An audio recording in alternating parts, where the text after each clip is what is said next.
Namo tassa bhagavato arahato sama sambuddhassa.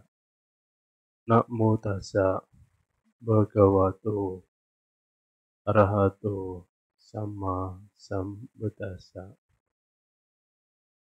Namo tassa bhagavato arahato sama sambuddhassa. Kalena dhamma savanang etam manggalamuttamang.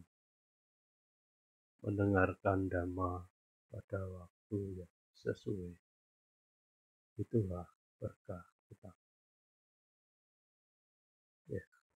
Namo Buddhaya, Soti Hotu.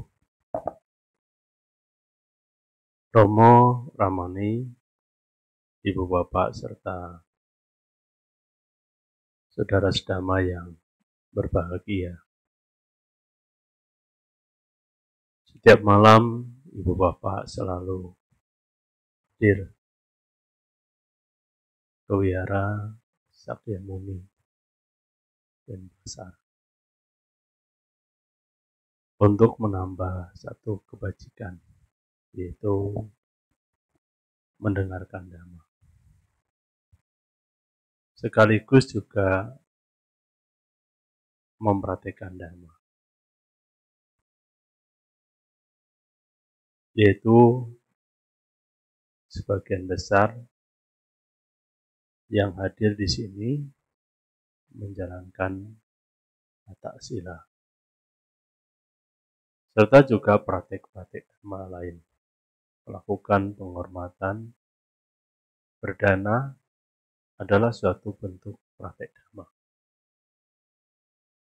Apa yang telah dilakukan oleh Ibu Bapak adalah sebagai wujud nyata dalam kita mengenal ajaran Sang Buddha. Karena kita telah mengenal, mempelajari, kemudian bisa melaksanakan dalam kehidupan sehari-hari. Karena agama itu harus menjadi perilaku sehari-hari. Bagaimana kita bisa membudayakan, membiasakan ajaran kebenaran ini dalam prakteknya. Sehingga nanti ajaran kebenaran yang disampaikan oleh Guru Agung Buddha bisa mengakar, bisa bertahan lebih lama ketika Ibu Bapak melaksanakan dalam kehidupan nyata. Di negara-negara Buddhis, mereka tetap taat untuk mempraktikkan dhamma. Setiap hari uposatha selalu datang ke wihara sepanjang hari. Ada yang hanya sekedar puja, baca parita, tapi juga ada yang melaksanakan uposatha. Masing-masing orang punya cara dalam mempraktikkan dhamma. Dalam kita melakukan praktik dhamma dalam kehidupan nyata.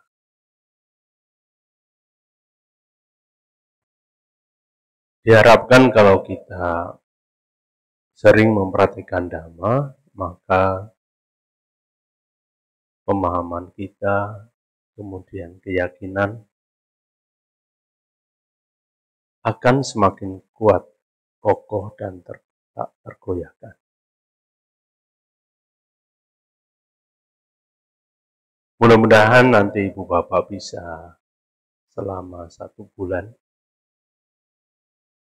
tetap setiap malam bisa datang ke wihara untuk melaksanakan dhamma. Ibu Bapak serta saudara sedama yang berbahagia,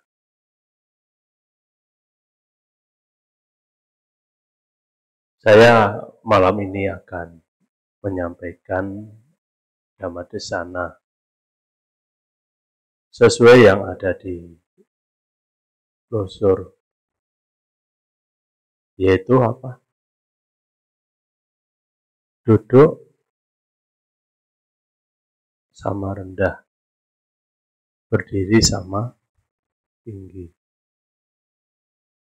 Ini merupakan peribahasa bahwa kita adalah sebagai manusia punya derajat yang sama, baik laki-laki maupun perempuan.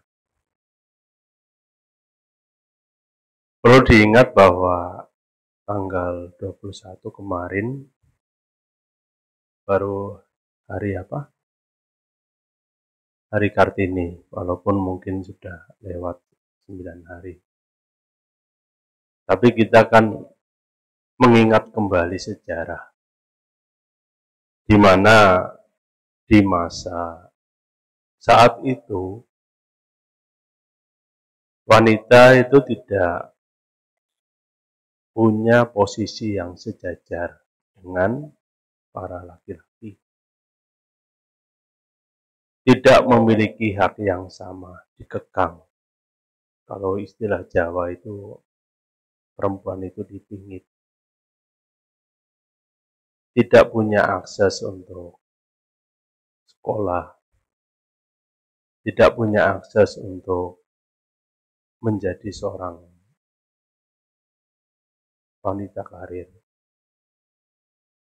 serta tidak punya akses untuk menempuh pendidikan tinggi.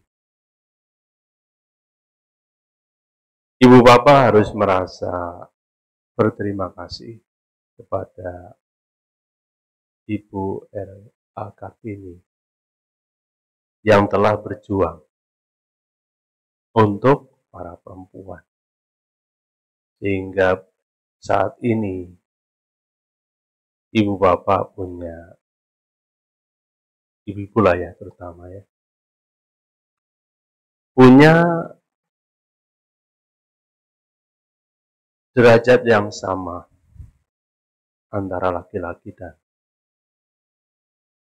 perempuan dalam berbagai macam bidang, baik politik, sosial, budaya, ataupun dalam menempuh karir untuk mencapai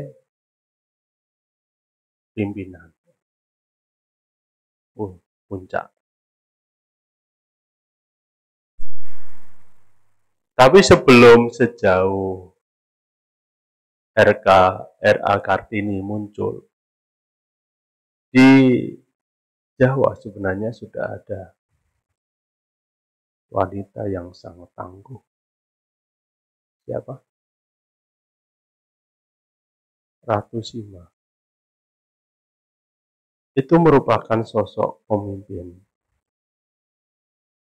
yang sangat luar biasa karena berpegang teguh pada moralitas. Menjaga moral menjadi acuan hukumnya.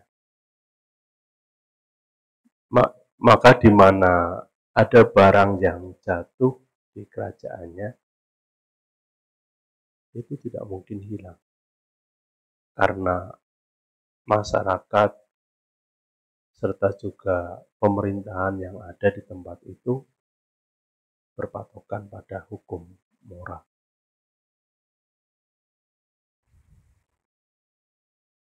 Ini adalah hal yang luar biasa yang patut kita kagumi, karena bisa menjadikan moral sebagai payung hukum,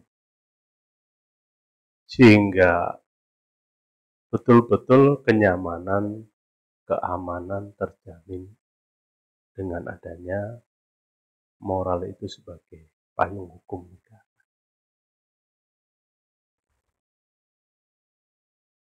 Dan ini adalah harusnya yang kita harus bisa jadikan sebagai nilai luhur kita.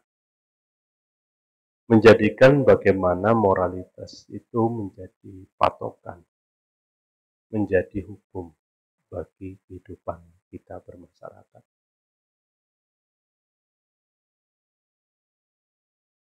Itu adalah seorang wanita dan dikatakan sebagai penganut ajaran Sang Buddha.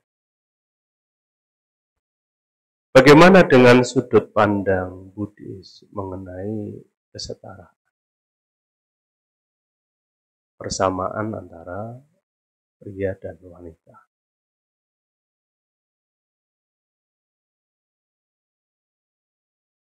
Sang Buddha merupakan seorang tokoh agama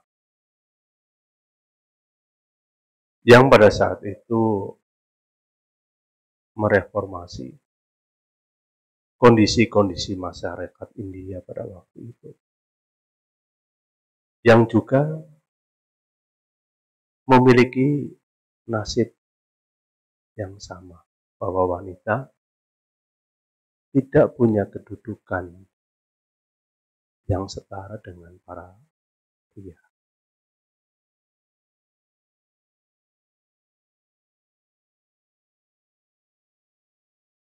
Tidak memiliki hak yang sama pada zaman India kuno pada waktu itu. Baik dalam bidang spiritual maupun dalam bidang yang lainnya. Tetapi karena Sang Buddha merupakan guru spiritual, ya kita utamakan dalam hal bidang spiritual. Lebih dibatasi. Yaitu pada saat itu dikondisikan ibu tiri dari Buddha Gautama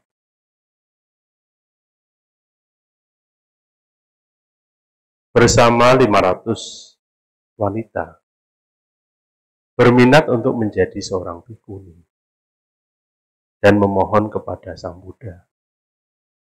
Setelah memohon sebanyak 3 kali, kemudian Sang Buddha mengizinkan para bhikkhuni ini, para wanita untuk menjadi seorang bhikkhuni. Ini adalah suatu bukti bahwa Sang Buddha memahami bahwa pria dan wanita memiliki kesempatan yang sama dalam mencapai tujuan spiritual, yaitu mencapai tingkat-tingkat kesucian, baik kesucian pertama, kedua, ketiga, maupun keempat. Dan Sang Buddha juga mengangkat murid dari berbagai macam kalangan yang ada di India pada waktu itu. Tidak hanya dari kalangan ksatria, Sang Buddha kan berasal dari kalangan ksatria. Tetapi dari berbagai kasta yang ada di India pada waktu itu, semua boleh menjadi murid Sang Buddha. Memiliki hak yang sama, kesempatan yang sama untuk berlatih. Tidak membeda-bedakan antara satu kasta dengan kasta yang lain. Ini adalah bukti bahwa Sang Buddha memang adalah seorang yang memiliki sudut pandang menghargai kesetaraan, baik secara pria wanita maupun secara status sosial. Dalam hal spiritual, semua punya kesempatan yang sama. Demikian pula ketika ini adalah suatu bukti di mana ketika para wanita yang di bawah bimbingan Sang Buddha pada waktu itu, banyak siswa beliau yang perempuan mencapai tingkat-tingkat kesucian, bahkan mempunyai kelebihan-kelebihan. Seperti halnya Bhikkhuni Dhammadina, itu mempunyai kelebihan. Dan banyak wanita juga yang mencapai tingkat-tingkat kesucian. Nah, ini adalah bukti bahwa setiap orang punya kesempatan yang sama dalam meraih pencapaian spiritual. Bukti yang kedua adalah ketika Raja Pasenadi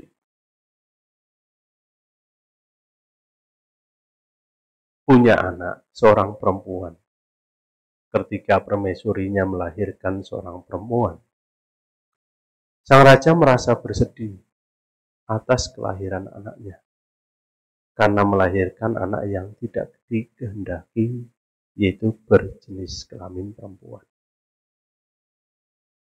Kemudian pada saat itu, Sang Buddha memberikan nasihat kepada Raja Pasenadi.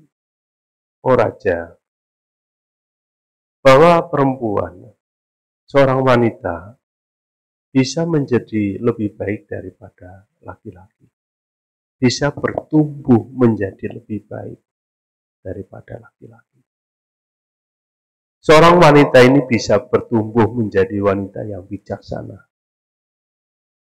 menghargai orang yang lebih tua, memiliki kepandaian, kepintaran, dan kebijaksanaan, dan akan menjadi wanita tangguh di kemudian hari, serta bisa melahirkan anak-anak yang menjadi pemimpin dunia.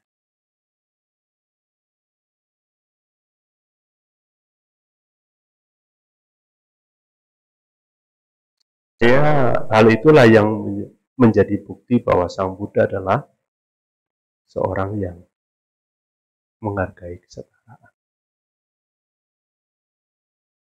Tetapi walaupun bagaimana ya, ada suatu peran wanita yang nggak tergantikan dari zaman ke zaman, walaupun bagaimana. Walaupun sudah ada kesetaraan sekaligus bagaimanapun, seorang wanita ini ada peran yang nggak tergantikan. Apa perannya? Yaitu menjadi seorang ibu.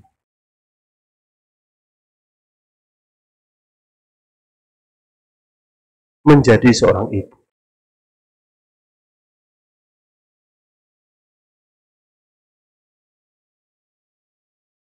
Laki-laki susah untuk menjadi ibu.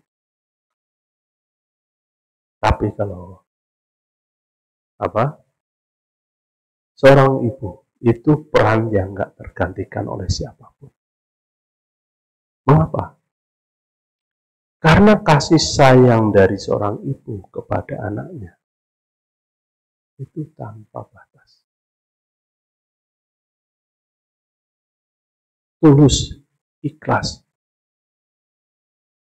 menyayangi putra-putranya.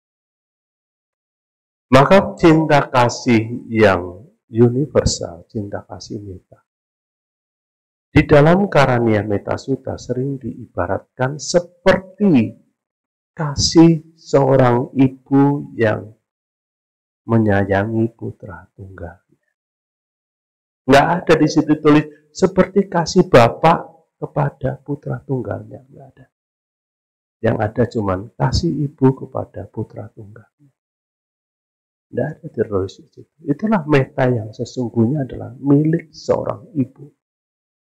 Dan peran ini adalah yang nggak tergantikan dari zaman ke zaman. Seorang ibu menjadi seorang ibu yang harus membesarkan anak-anaknya, memberikan kasih sayang, perhatian, serta hal-hal lain.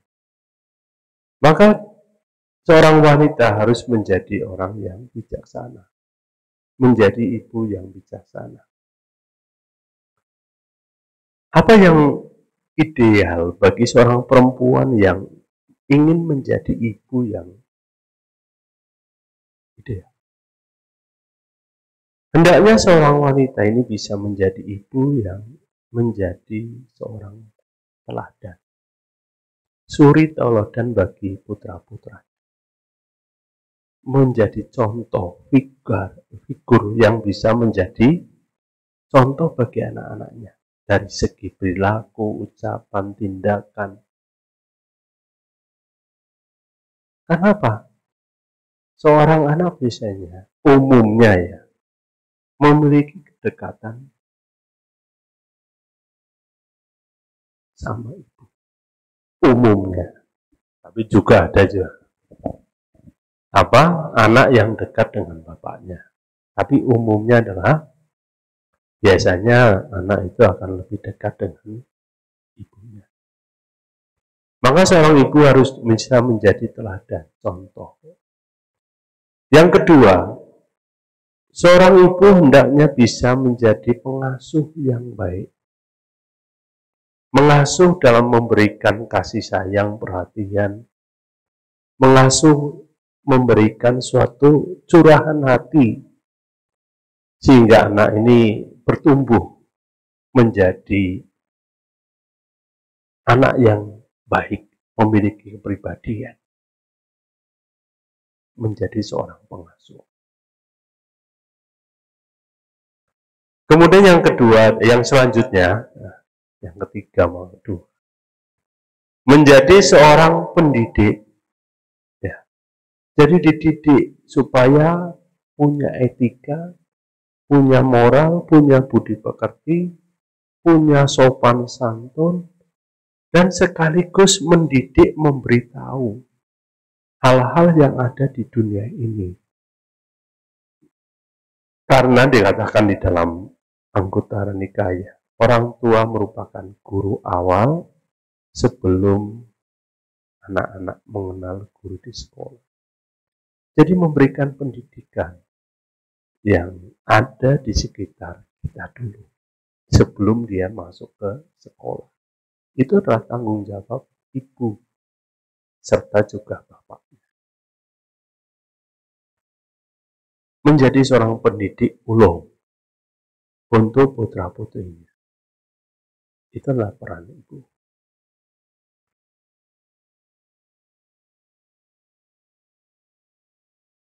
Kemudian yang berikutnya adalah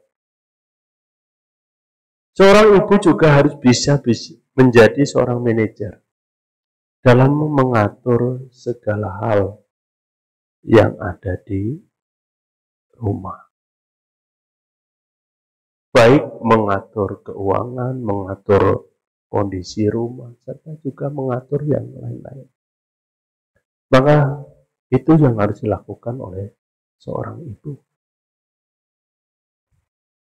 Nah, kalau ingin ibu-ibu menjadi ibu yang ideal,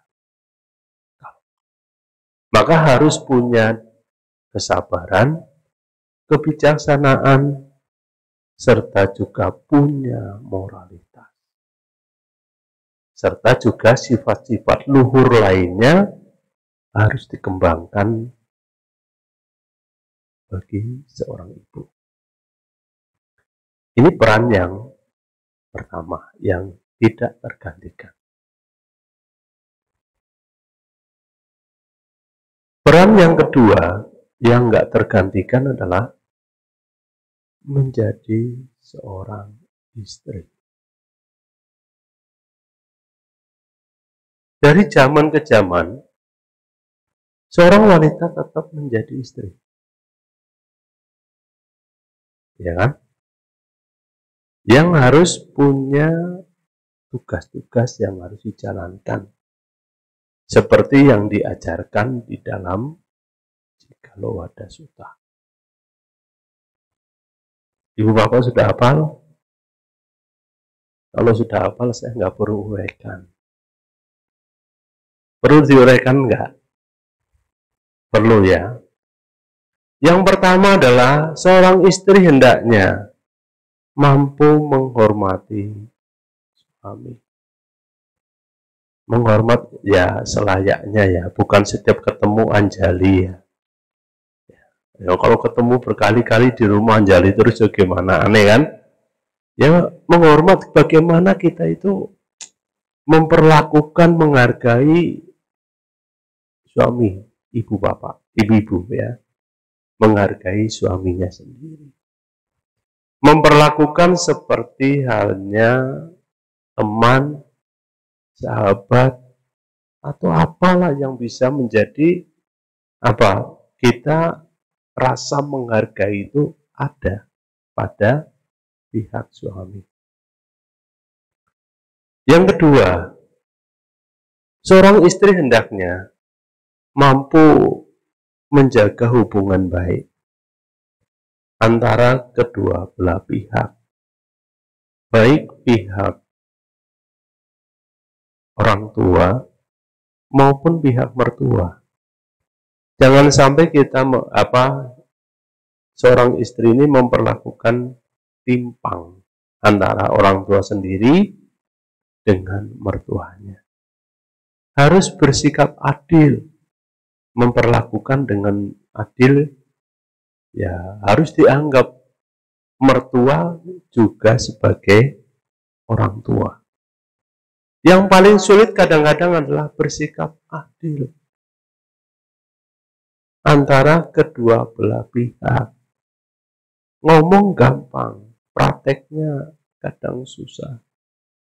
Dan makanya bagaimana seorang wanita ini mampu untuk bersikap adil antara pihak mertua dan orang tua. Yang ketiga, seorang istri hendaknya juga setia kepada suami. Demikian pula suami juga harus setia pada istri. Sedangkan yang keempat adalah seorang istri hendaknya mampu mengatur segala urusan rumah. Urusan rumah, ya tadi jadi manajer yang baik. Karena di balik keberhasilan suami ternyata ada wanita di belakangnya. Maka kalau bapak-bapak ini sukses, jangan sampai yang istrinya terlupakan. Karena sebenarnya pendukung utama adalah istri.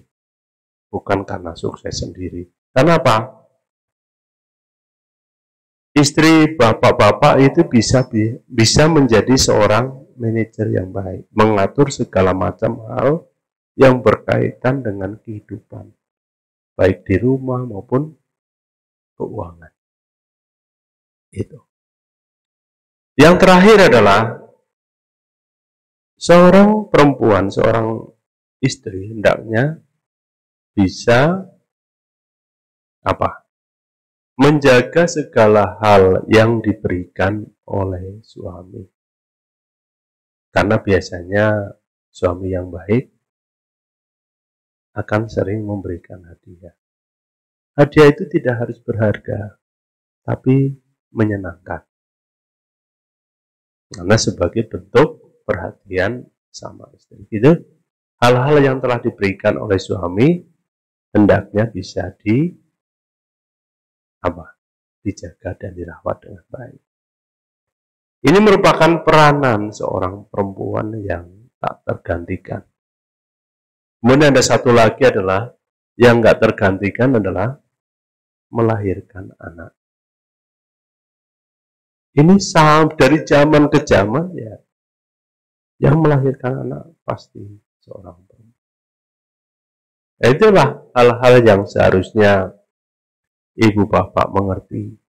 Walaupun zaman telah berubah, saat ini juga wanita punya kebebasan dalam berkarir, punya kebebasan untuk berkarya, untuk memiliki kesempatan meraih pendidikan tinggi, meraih keberhasilan secara materi karena punya peluang. Tetapi hendaknya peran sebagai ibu dan sebagai istri tidak dirubah. Tetap harus bisa melakukan hal tersebut. Tetapi hendaknya berpikir secara zaman kekinian. Tetapi tidak melupakan yang seharusnya dilakukan oleh para wanita. Ya, semoga apa yang saya sampaikan pada hari ini, walaupun singkat, bisa bermanfaat untuk ibu, bapak, serta saudara. Sekian, terima kasih. Sampai sata, Bawantu, Subhita.